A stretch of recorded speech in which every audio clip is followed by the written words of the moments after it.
Good morning, everyone. Welcome to our podcast, Campus Chronicles.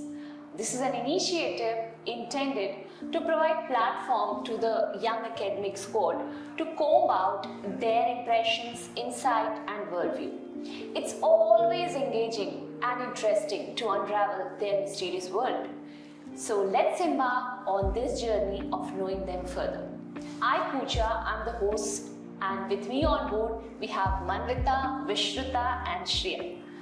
So let's unravel their journey starting from atrium to lunch hall.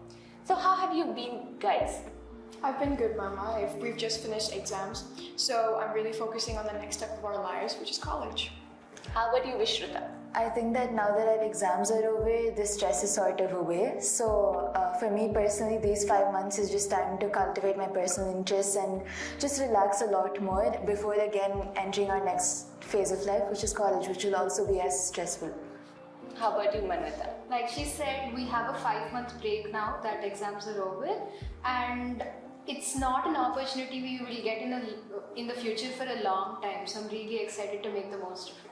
That's really amazing. You are going to step into a brand new world. So all the best for that. Now, to brief you about this podcast, we have 5 segments. The first segment will be mix of both academic and personal space. Okay. So the first question for you guys is, how do you see the role of parents in your life? So let me ask Shreya. I believe that parents are the idea that we stay in a household for 17 years of our lives. It's because of the fact that parents should be someone that scaffold us but not hold our hand. After a certain age, it's very important we develop a kind of lifestyle and our own personality, which is someone that they should be a part of, something they should be a part of in both academic and personal life.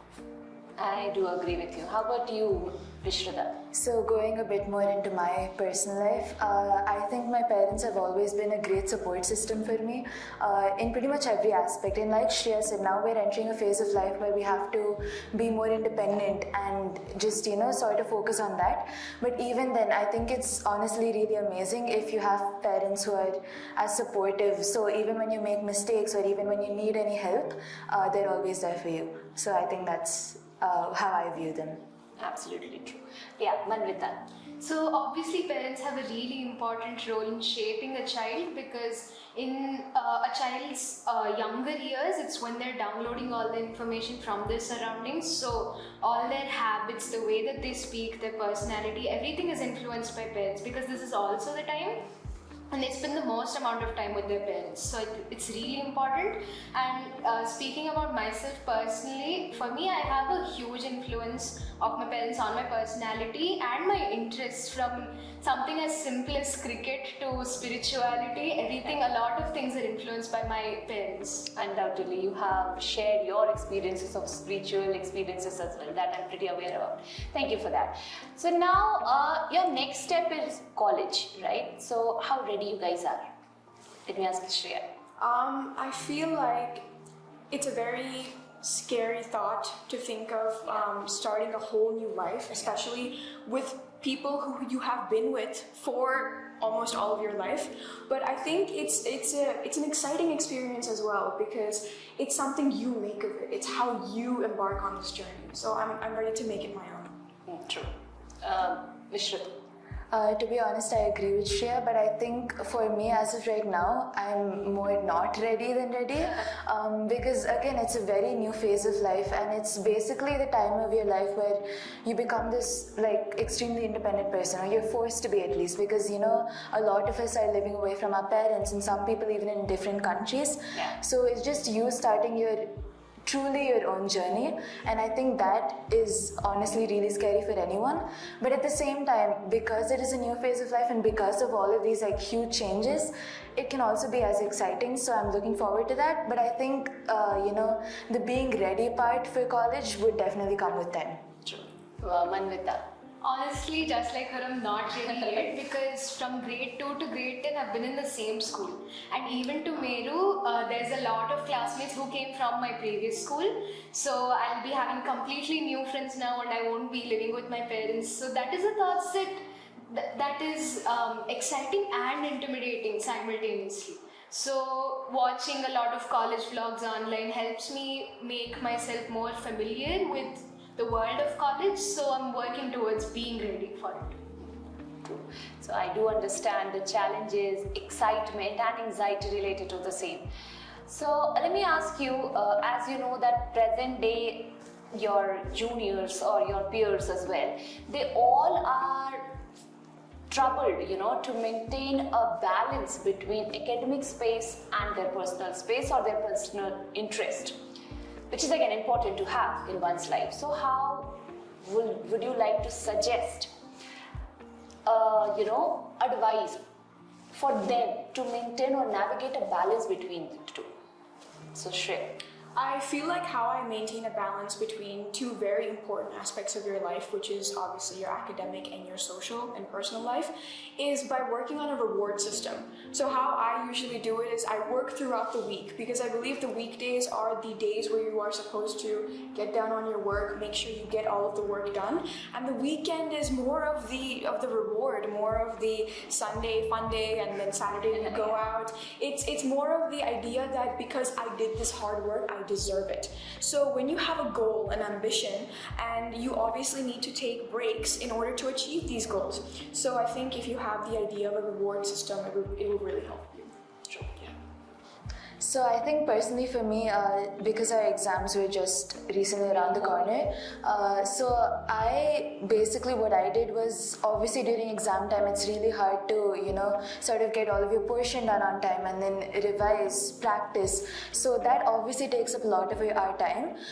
What I prioritize doing is to make sure to spend at least 1 or 2 hours in a day to myself, where I put my books away, I put education away for a few moments, and just spend time either watching YouTube, Netflix, or even going out and hanging out with my friends, my community friends. So that way I feel more relaxed and just spend time to sort of wind down in a way. And I think it especially becomes more difficult as you approach into higher grades, because you obviously have to spend so much more time studying and focusing on that. So as important as it is to prioritize that, I think it's equally as important to make sure you give yourself the right breaks.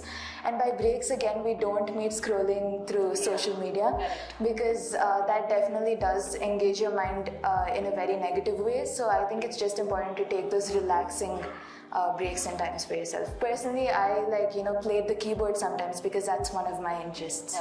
Manvita.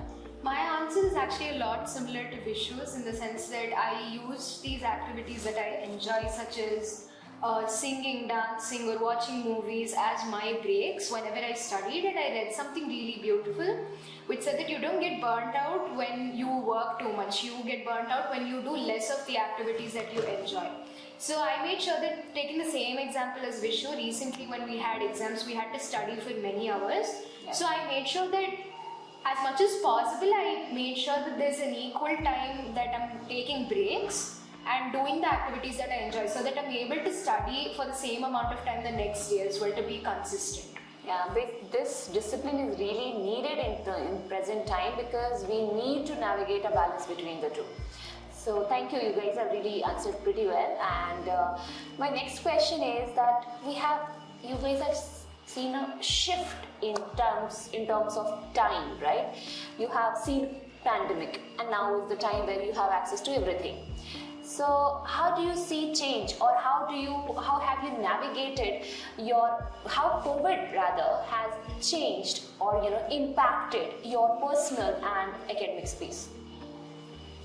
I think COVID, the moment lockdown struck, I think I finally understood how many hours we have in a day, even taking aside the 8 hours you sleep. Yeah. You have a good 16 hours in your day to properly time it and schedule it in such a way that it can be a very effective as well as a fun day to spend.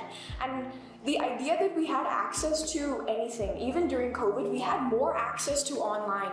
And too much of anything can get kind of boring. So I remember there was a time where I didn't even want to touch Netflix or YouTube because of how tired I was constantly looking at it. So I think what it helped me to develop is a certain hobby for myself. I started coloring to reduce my anxiety levels and to take myself away from the screen, and also to build a proper schedule to make my day as efficient as possible. How about you, Vishrita? So starting off with the impact it had on my academics, I think almost every student can agree with me on this, but lockdown really impacted the way we study and our attention span and so many other things. Positive or negative? In a negative way. So I think the reason for that is because of the fact that it was so easy to escape studying consistently during lockdown. Absolutely. Because we obviously had access to social media pretty much every minute, even during our online classes. So it was very easy to get distracted. It was very easy to just not pay attention, very easy to not complete your work on time. So I think that really took a toll on how my academics shifted, like immediately post-lockdown. But what I did learn is that although lockdown did have a negative impact on my academics, it did teach me how to study efficiently, more towards last minute, because we did have our boards coming up quite recently. Like as soon as lockdown was over, it was our boards time. So I think that's something it taught me. And in terms of my personal life, it did definitely affect the way I view interpersonal interactions with people and relations, because all the people I saw on a daily basis were my parents. So it was just, talking to my friends over call. And of course, because of not being able to meet other people, I think social media has become such a huge part of our lives, even after lockdown. So that's like a huge integrated part of our lives now. True. Manvita? Speaking in terms of academics, just like she said, our attention span worsened and I forgot how to study, how to take notes. It was very difficult, speaking in terms of studies. But personally, while I did feel a little distant from all my friends because all we did was text each other, I also got into spirituality at the same time. So personally, it was a mixture of different experiences. Awesome. So can you give us little detail that how at this young age you were connected to spirituality? I think, I don't know how it happened. It was since childhood. My mom, she read me the Ramayana while feeding me. And from a very young age, I knew a lot more than the average person did about these subjects. I was very interested in them, and my dad told me a lot of stories, bedtime stories regarding the same. And during lockdown, I think I just kind of rediscovered all of that knowledge, and I decided to delve deeper into it. Has it helped you grow as a person? Definitely. Oh, great.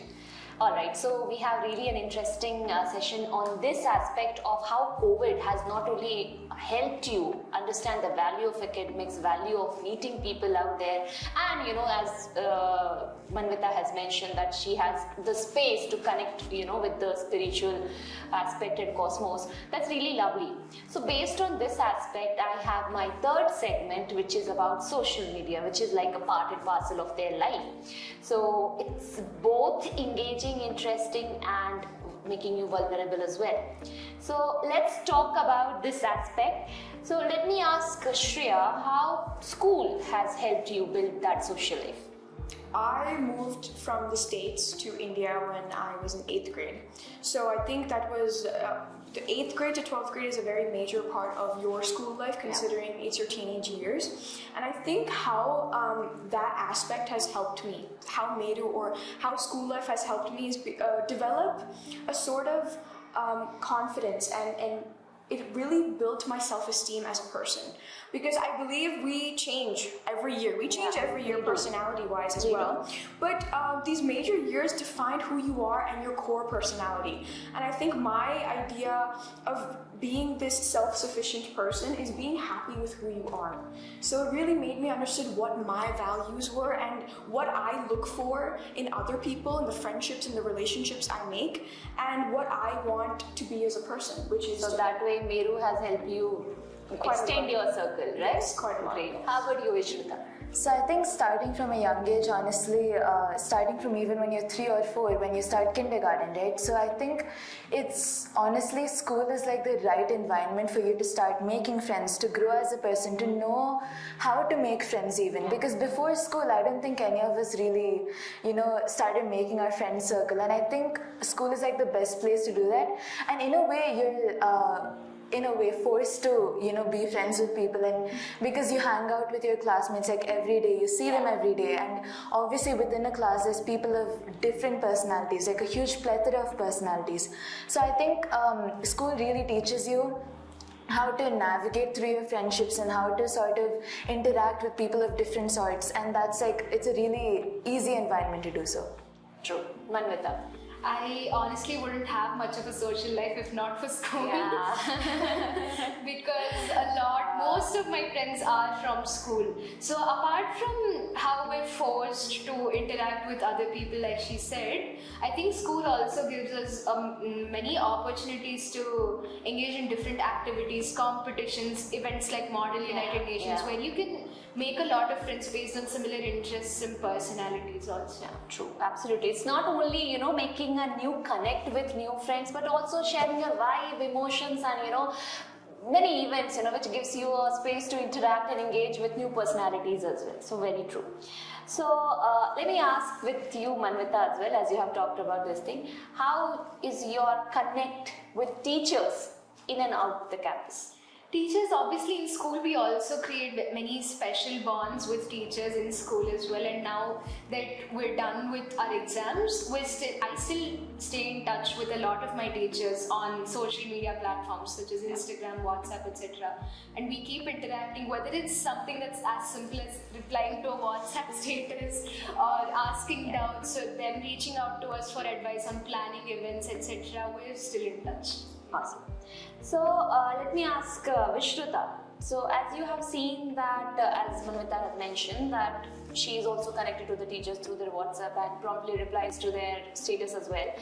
So how do you see this engaging with the social media? Okay, as I mentioned earlier, it is a part and parcel of your life. At times it becomes addiction, right? Which you guys, or adolescent of this phase, do not have a check. Either they are occupied with virtual games, or they are too much occupied with Insta, Facebook, or so other social platforms. At this juncture, it is very important and crucial to take good grip of your academics.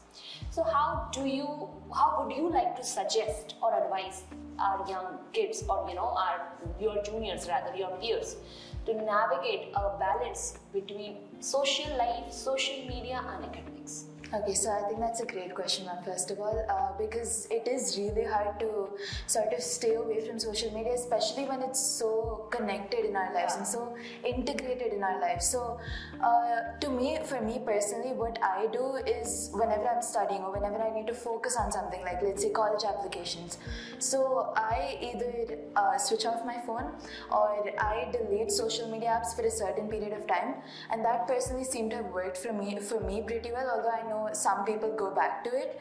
I think honestly it also has to do with your mindset, with the fact that if you have a certain to-do list. Do you think that list, mindset at this age and time is developed and smart and matured enough to keep a check constantly? Yes, ma'am. I think it is really hard to just focus on your mindset. So like I said, doing other things like blocking social media apps or putting it away in another room, so all of these things help you. But the reason why I particularly mention mindset is because it's also equally important for you to know that even if you blocked your phone, it's for you to understand that I need to prioritize my academics right now, or I need to prioritize the tasks I need to get done right now. So as long as you have that mindset and that self-control, I think it's pretty good. So that way it goes hand in hand, like whatever you're doing to actually block social media and whatever you're doing to focus on your to-do list. Yeah, so because it's really important, to have your self-check. Otherwise, if you look at the alternatives or implications which social media creates, it's scary as well. There are so many fake accounts, there are so many activities which not only hampers your image, rather your personal domain as well. So it's really important to keep a regulated check on these aspects. Okay, so I have another question for Shreya. As Vishruta has mentioned and as Manvita has mentioned that you have activities like MUN and on all these, carnival and all. So how do you see MUN carnival, events like them as a social gathering, or has ever helped you to grow and, and extend your own circle? I feel like certain events, especially like Model United Nations, it is not only a platform for you to know how to debate and also develop your people skills, considering in an MUN you have easily around 300 students, 300 other minds that think alike to you because of your age group. But it also helps you to understand what is going around in the world, and also help you to widen your knowledge and your perspective as to how maybe you have a certain problem and how many different problems there are in this world and how people are solving them. And I think it's also vital that we understand how people skills and how social skills are very important when you're going out into this world, because of how many different people you're going to meet each and every day. So I think what Carnival, along with Carnival as well, it is a place where you're able to understand how to interact with different age groups, because you'll see adults, you'll see young children, and it is quite a beautiful platform for you to develop a sort of understanding to your surroundings and your environment. Absolutely. As you mentioned about MUN, I am pretty sure you guys have had opportunities to engage in these activities outside the school campus as well. And would you like to share, some of the laurels which you have won outside the school? So I think my time in Meru has really given me the opportunity to go to different schools and attend different MUNs particularly. And as someone who's also planned our MUN for our school, so I think really MUNs are a great way to sort of expand your social circle and to understand and discover new perspectives, especially when it comes to the planning part of it. There's always huge different perspectives, there's clashing personalities, so it's always nice to see how all those sort of merge together to give out the best outcome. And in terms of going to other schools as well, we went to other schools to invite them and to also attend their MUNs. So I think there you get to meet a lot of new people who you wouldn't have met through some other you have won as of now? Okay, yeah. So I recently have won a special mention as a delegate in HRC at another school, and that was a really nice experience as well, because I think that was one of my first awards as a delegate. So it really helped me sort of work on my research skills and people skills. And also it is an addition to your CV, right? It is. It is addition to your CV, which obviously you can encash it in your college application. I think MUNs really help you to build your student profile in a way that some of the other activities may not, just because it's such a good blend of, communication, debate, research, and even your general knowledge, like Shreya said. Note, guys, please participate in MUN. It's really an enriching experience and it will be a beautiful addition to your CV. Talking about CV, let me ask Manvita, you have applied to a particular college. So what were your reservations? What were your lookouts, checklist for choosing a college, and why?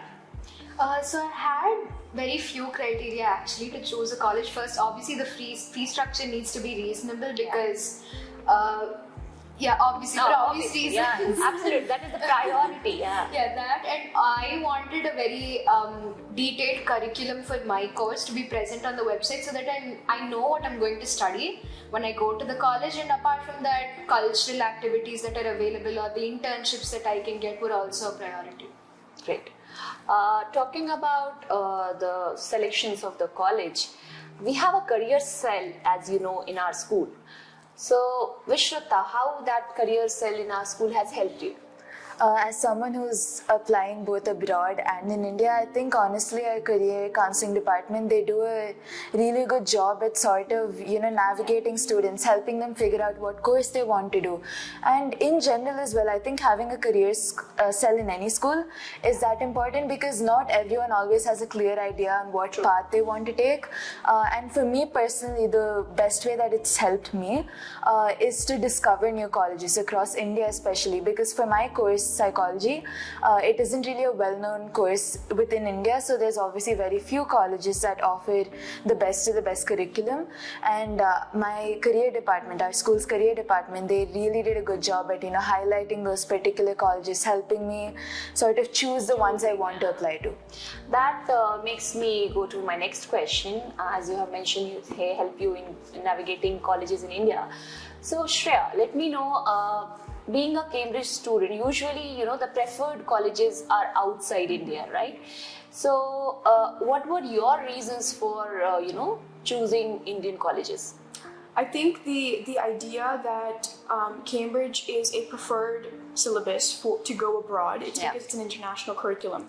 But I think what Cambridge really focuses on is being a self-reliant learner, and that is one of the major aspects of Cambridge. And for you to comprehend and understand what you're learning, the idea that your concepts have to be clear is something that's very focused on in Cambridge. So I believe that when you take that forward to any college along with Indian colleges, it's really going to help you, especially in certain entrance exams, because they are so high level for you to understand how to solve these questions. Cambridge is actually a very good asset for you to solve these entrance exams, because Indian colleges are just as wonderful and just as rigorous as colleges abroad.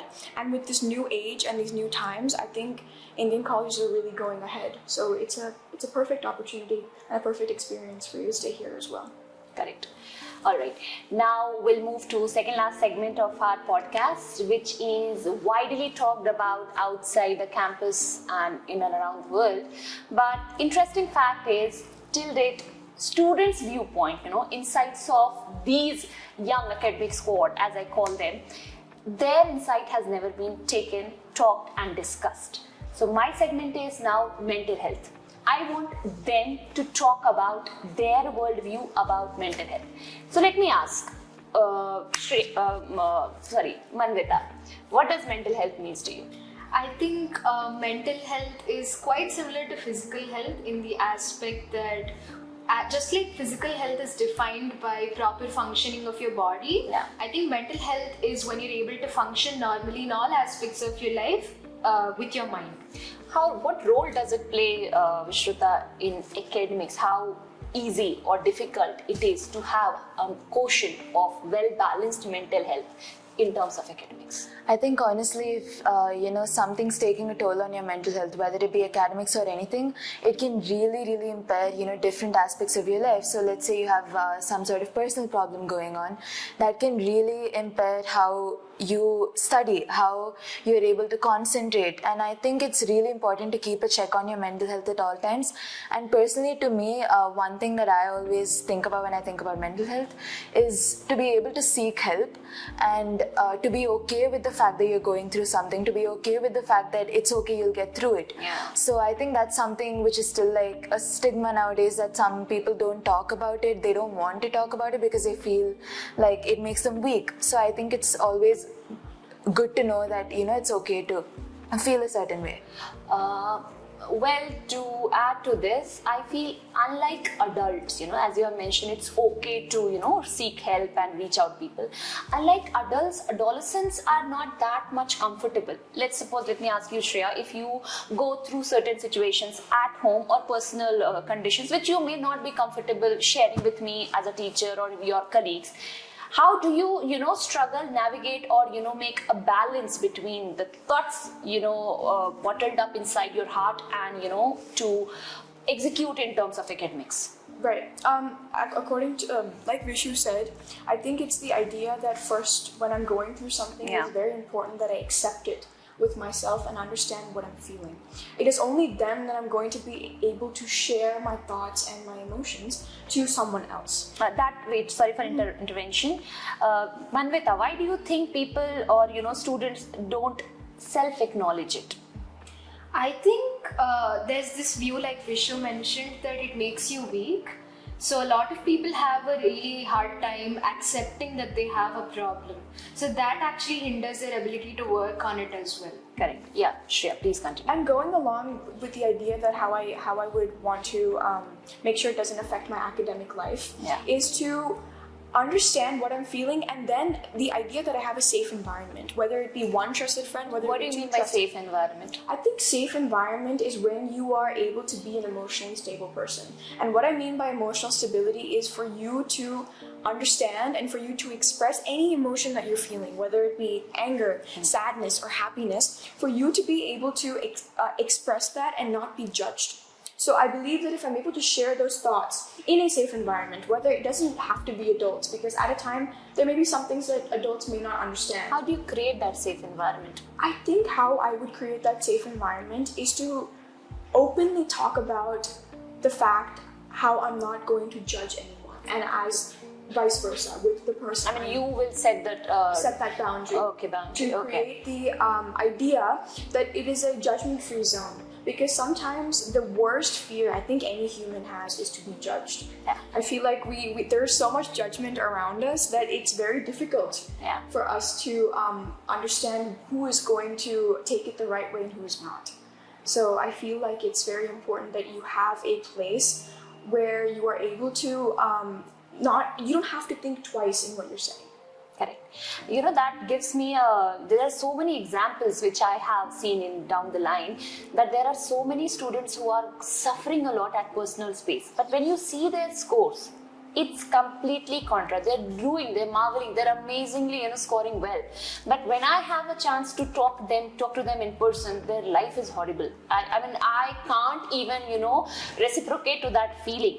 So how or what suggestions would you like to give that space, that section of students who are having a tough time? Maybe at home, maybe at their own circle. Everybody is not extrovert, right? So in such scenarios where students are facing difficulty to come to the front, as she has mentioned two very beautiful and right point, that you need to first self-acknowledge and you need to set boundary, you need to choose your circle.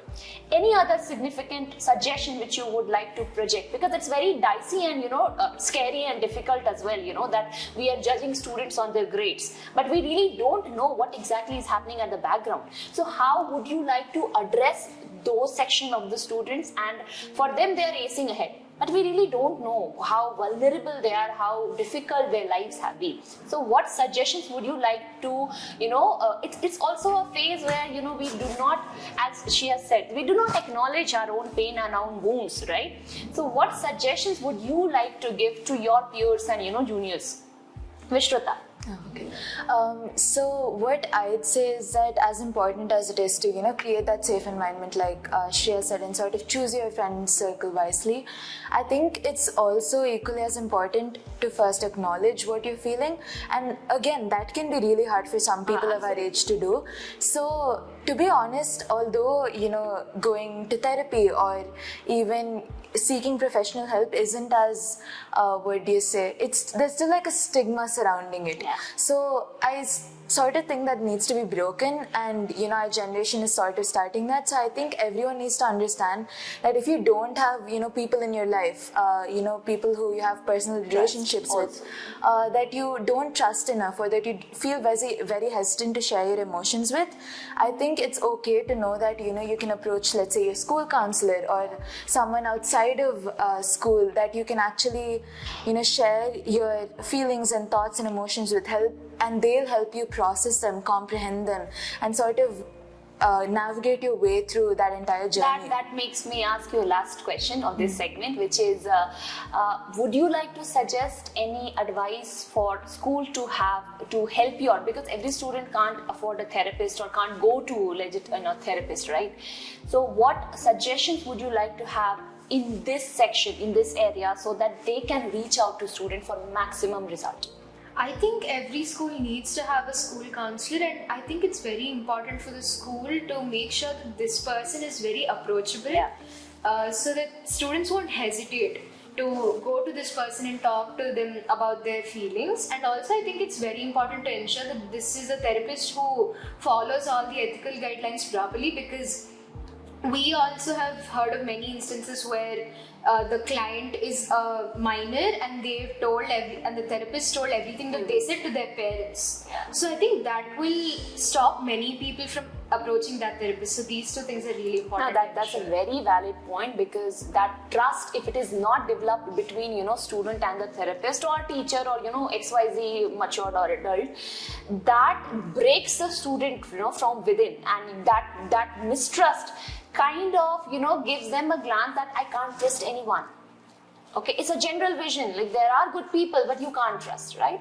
So absolutely amazing answers you guys have mentioned, and that's why I wanted your viewpoint on this aspect, because this is really less talked about from students' viewpoint. Ma'am, and in addition to what Manvita said, I think when a school's like creating a counseling department, right, it's also equally important to prioritize it a lot, create an environment and sort of like, if it's a room even, like make sure that that the entire like space is something that is very homely, very approachable and all of that, because those factors are equally as important. It shouldn't feel like you're just going to a doctor to get your thing fixed. It should be something where you're actually able to communicate properly, build that trust obviously, and I agree. And everyone knows where to find that space. That person. True. Exactly. And also, in addition to all of this, like a general piece of advice to people our age would be that this is a very time-taking process to heal yourself.